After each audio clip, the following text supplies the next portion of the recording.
প্রচুর পরিমাণে dietary fibre এবং মাইক্রোনিউট্রিয়েন্টস সমৃদ্ধ এই সুইট পটাটো বা রাঙা আলু খুবই ভালো, খুবই স্বাস্থ্যকর একটি খাবার।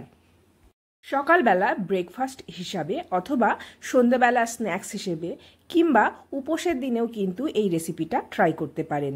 চলুন তাহলে দেখে নিই কীভাবে আমি এই রাঙা আলুর চাট তৈরি করেছি। এখানে আমি 500 গ্রামের মতো রাঙা আলু সেদ্ধ করে খোসাটা ছাড়িয়ে পিস পিস করে নেব।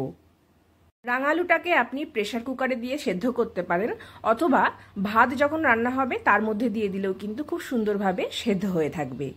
রাঙা আলুটা সেদ্ধ করবার পর ঠান্ডা করে নিলে খোসাটা ছাড়াতে সুবিধা হয়। আর আলুর দুপাশটা এভাবে কেটে নিচ্ছি।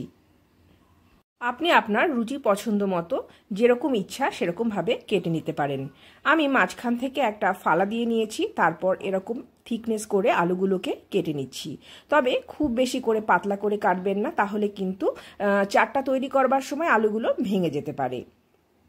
টুকরো করে নেওয়া আলুগুলোকে পাশে সরিয়ে রেখে দিচ্ছি। এবারে সামান্য কিছু উপকরণই প্রয়োজন হবে এটা তৈরি করবার জন্য। তো কিছুটা পরিমাণ ধনেপাতা নিয়ে নিচ্ছি। যেহেতু গরমকালে আমি এই চাটটা তৈরি করছি, সব জায়গাতে ধনেপাতা যদি নাও পাওয়া যায় সেক্ষেত্রেও কিন্তু চাটটি রান্না করা যেতে পারে। কেটে নেওয়া ধনেপাতাগুলোকে একটা পাত্রের মধ্যে সরিয়ে রেখেছি। দুটো কাঁচা পাকা লঙ্কা নিয়ে নিয়েছি। লঙ্কার পরিমাণটা যে যেমন ঝাল খাবেন সেটা বুঝে ব্যবহার করবেন। আর বাচ্চাদের জন্য তৈরি করলে অল্প পরিমাণ লঙ্কা অথবা লঙ্কা ছাড়াও তৈরি করতে পারবেন। এবারে কড়াই নিয়ে নিয়েছি। কড়াইয়ের মধ্যে 1 টেবিল চামচ পরিমাণ খোসা তোলা বা খোসা ছাড়ানো তিল নিয়ে নিয়েছি। তিলটাকে একটু বাদামি করে ভেজে তুলে রেখে দেব। যদি কোনো কারণে এই তিল আপনার কাছে না থাকে, এই তিল ছাড়াও কিন্তু চাট তৈরি করতে পারবেন। এবারে 1 টেবিল চামচ পরিমাণ গাওয়া ঘি দিয়ে দিচ্ছি। চাট আপনি শুধুমাত্র ঘি দিয়েও তৈরি করতে পারেন, বিশেষ করে উপোসের দিনে যখন তৈরি করবেন, অথবা শুধুমাত্র সাদা তেল কিংবা যে কোনো তেল দিয়েই তৈরি করা যেতে পারে। তো ঘি আর তেল আমি এখানে 50-50 মানে অর্ধেক অর্ধেক পরিমাণ নিয়ে নিচ্ছি। দুটো শুকনো লঙ্কা গরম হয়ে যাওয়া তেল আর ঘিয়ের মধ্যে দিয়ে দিচ্ছি। ফোড়ন হিসেবে এখানে আমি 1 চা চামচ পরিমাণ গোটা জিরা ব্যবহার করছি। তারপর 1/2 চা চামচ পরিমাণ দিয়ে দিচ্ছি সাদা সরিষা। সরিষা এখানে অপশনাল, সরিষা ছাড়াও কিন্তু আপনি চাট তৈরি করতে পারবেন। ফোড়নটাকে খুব ভালো করে হতে দিচ্ছি। কয়েকটা কারি পাতা এরকমভাবে ছিঁড়ে তেলের উপরে দিয়ে নেব। কারি পাতাটা একটু ভাজা ভাজা হওয়া পর্যন্ত অপেক্ষা করব। কারি পাতার রঙটা চেঞ্জ হয়ে গেলে কেটে রাখা আলুর টুকরোগুলোকে দিয়ে দিচ্ছি। গ্যাসের আঁচটা মিডিয়াম করে নিয়ে আলুগুলোকে নাড়াচাড়া করে সামান্য একটুখানি ভাজা ভাজা করে নেব। তবে খুব বেশিক্ষণ ভাজার প্রয়োজন হবে না, বাদামি রং ধরানোর দরকার পড়বে না, সামান্য একটু নাড়াচাড়া করে নিলেই চলবে।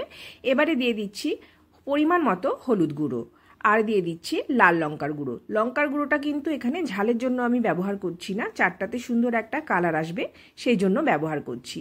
দিয়ে দিচ্ছি 1/2 চা চামচ পরিমাণ ধনে গুঁড়ো। এখানে আমি জিরা গুঁড়ো ব্যবহার করব না, ধনে গুঁড়ো ব্যবহার করব, কারণ জিরা আমি এখানে গোটা দিয়েছি। আর 1/2 চা চামচ পরিমাণ দিয়ে দিয়েছি গোলমরিচের গুঁড়ো। গোলমরিচের গুঁড়োটা কিন্তু কম বেশি ব্যবহার করা যেতে পারে, যেমন ঝাল খাবেন সেটা বুঝে গোলমরিচের গুঁড়োটা ব্যবহার করবেন। তারপর নাড়াচাড়া করে নিচ্ছি। আঁচটাকে আমি এবারে লো করে দিয়েছি। পরিমাণ মতো লবণ দিয়ে দিচ্ছি। বন্ধুরা, আপনাদের আশীর্বাদে আমার ছোট্ট ইউটিউব চ্যানেলটা ধীরে ধীরে বড় হচ্ছে। আপনাদেরকে অসংখ্য ধন্যবাদ যারা আমার ভিডিও নিয়মিত দেখেন অথবা চ্যানেলটি সাবস্ক্রাইব করেছেন। যারা চ্যানেলটি এখনও পর্যন্ত সাবস্ক্রাইব করেননি তারা অবশ্যই চ্যানেলটি সাবস্ক্রাইব করে পাশে রাখা বেল বাটনটি অল করে দিয়ে রাখবেন। আর ভিডিওটি সবার সাথে শেয়ার করতে ভুলে যাবেন না। এবারে কেটে রাখা লঙ্কাটাকে দিয়ে দিচ্ছি। লঙ্কাটা শেষের দিকেই দিচ্ছি, কারণ লঙ্কার ওই কাঁচা লঙ্কার স্বাদটা কিন্তু খুব ভালো লাগে। ততটা সময় ধরেই রান্না করব যতক্ষণের মধ্যে কাঁচা হলুদের গন্ধটা কেটে যাবে। রান্নাটা কমপ্লিট হয়ে গেলে গ্যাসের আঁচ আমি এবারে বন্ধ করে দিচ্ছি। এবারে 1/2 চা চামচ পরিমাণ দিয়ে দিচ্ছি চাট মশলা আর 1/2 চা চামচ পরিমাণ দিয়ে দেব বিট লবণ। সাদা লবণ আর বিট লবণটা কিন্তু অ্যাডজাস্ট করে দিয়ে দেবেন, মানে প্রথমে একটু টেস্ট করে নিয়ে তারপর বিট লবণটা দেবেন। এবারে 1 টুকরো লেবুর রস করে দিয়ে দিচ্ছি। যেহেতু চাট মশলাতেও একটা টক টক স্বাদ থাকে সেই জন্য লেবুর রসটাও কিন্তু আপনাকে একটু বুঝে দিতে হবে। কুচিয়ে রাখা ধনেপাতা ওপর থেকে ছড়িয়ে দিচ্ছি। তারপর নাড়াচাড়া করে ভালো করে মিশিয়ে নেব। তারপর একটা পাত্রে ঢেলে নিয়ে নিচ্ছি। ব্যাস রেডি হয়ে গেছে সুইট পটেটো চাট বা মিষ্টি আলুর চাট। অবশ্যই একবার এইভাবে ট্রাই করে দেখতে পারেন, আশা করি খুব ভালো লাগবে। ভিডিওটি লাইক করবেন আর আশীর্বাদ করবেন যেন আমার চ্যানেল আরও একটু বড় হয়ে যায়। এবারে ভেজে রাখা মানে ড্রাই রোস্ট করে রাখা তিলগুলোকে ওপর থেকে ছড়িয়ে দিচ্ছি। তিলটার জন্য খুব সুন্দর একটা নাটি ফ্লেভার আসে, তো এটা না হলেও চলে, কিন্তু এটা দিলে কিন্তু অসাধারণ খেতে লাগে।